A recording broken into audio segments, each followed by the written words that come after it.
আসসালামু আলাইকুম। আজকে আপনাদের সাথে একটি পাতলা খিচুড়ির রেসিপি শেয়ার করব। তো ফার্স্টেই আমি একটা পাতিলে জল নিয়ে নিব। তার সাথে চাল, আতপ চাল নিয়েছি, ভাতের চাল নিয়েছি এবং ডাল নিয়েছি। এটা ধুয়ে ভালো করে ধুয়ে জল দিয়ে দিব। জলটা আপনার পরিমাণ মতো দিবেন। 5 মিনিট পর চুলায় এখানে যখন বলক আসবে তখন আপনারা আপনাদের সবজিগুলো দিবেন।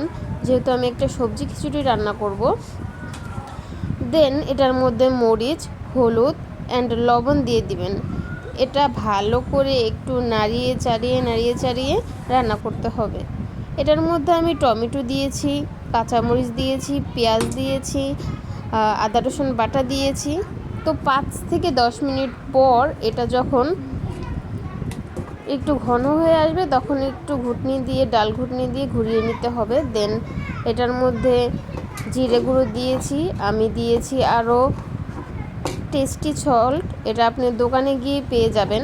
যখন এটা ঘন হয়ে আসবে আপনার ইচ্ছা মতো, যখন যেটা আপনার খেতে চান, দেন এটার মধ্যে বাগারের জন্য তৈরি করতে হবে। এটা আমি আরেক চুলায় উঠিয়ে রেখেছি। দেন অন্য চুলায় আমি বাগারের প্রস্তুতি নিব।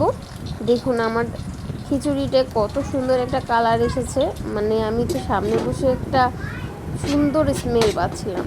দেন আমি এখানে শুকনো মরিচ নিয়েছি আর বাগারের জন্য পেঁয়াজ নিয়েছি। এটা দিয়ে দিব একসাথেই। দেন এটা আটকে রাখবো, এতে আমার বার্গারের যে একটা স্মেল আসে সেটা থেকে যাবে। দেন 2 থেকে 3 মিনিট পর আমার খিচুড়ি রান্না শেষ।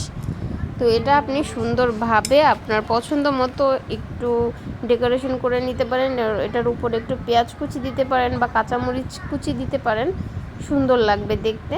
এটা আপনি আপনার বাচ্চাকে যদি একটু ঝাল কম দেন, আপনার বাচ্চার জন্য কিন্তু একটা পারফেক্ট খাবার হতে পারে। আপনি যদি আরও কিছু সবজি অ্যাড করেন যেটা পুষ্টিকর, আপনার বাচ্চা এমনিতে খেতে না পারে, কিন্তু খিচুড়ির সাথে কিন্তু এটা দারুণভাবে বাচ্চারা খেয়ে নেবে। আমি বড়দের জন্য রান্না করতে চেয়েছিলাম, বাট রান্নাটা ছোটদের হয়ে গেছে। তো এরকম ভিডিও পেতে আমার চ্যানেলটি সাবস্ক্রাইব করে রাখুন।